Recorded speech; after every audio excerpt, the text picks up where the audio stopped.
নমস্কাৰ বন্ধু বান্ধৱীসকল, এয়া বিহপুৰীয়াত আছো মোৰ মাৰ ঘৰত। এয়া মোৰ মা, এইজনী মোৰ ভাইটিৰ ছোৱালী আমাৰ টিকলি আইধা বেবী।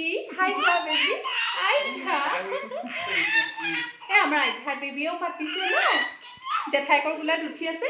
আৰু আজি ভাবিছো মোৰ মায়ে বনাব, কি বনাবা মা? জালুক পাতত দিয়া কেঁচা জালুকৰ পিটিকা ধৰিলো।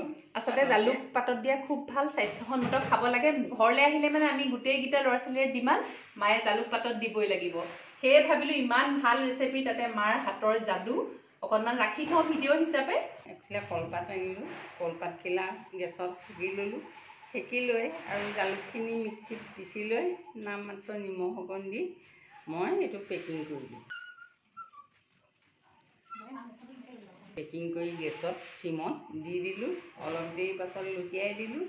তাৰপাছতে চাবা জালুকৰ পাতত দিয়া হৈ গ'ল। আৰু এতিয়া আমি ভাতৰ লগত পৰিৱেশন কৰোঁ। জালুক পাতত দিয়া হৈ গ'ল। এতিয়া চাব ভিডিঅ'টো।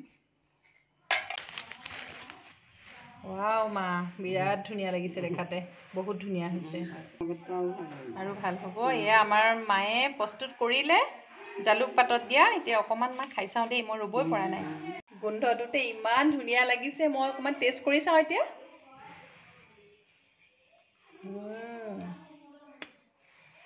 মজা, কি ক'ম মা, সঁচাই তোমাৰ হাতৰ যাদু বহুত বেছি টেষ্টি হৈছে। গৰম গৰম ভাতৰ লগত আপোনালোকেও বনাই খাব, নিশ্চয় বনাই খাব। আজি আমাৰ মায়ে ৰেচিপিটো যিহেতু শিকাই দিছে, বহুতে হয়তো জানিবও পাৰে, কিন্তু পদ্ধতিবোৰ বেলেগ বেলেগ।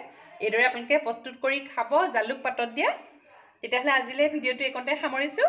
ধন্যবাদ।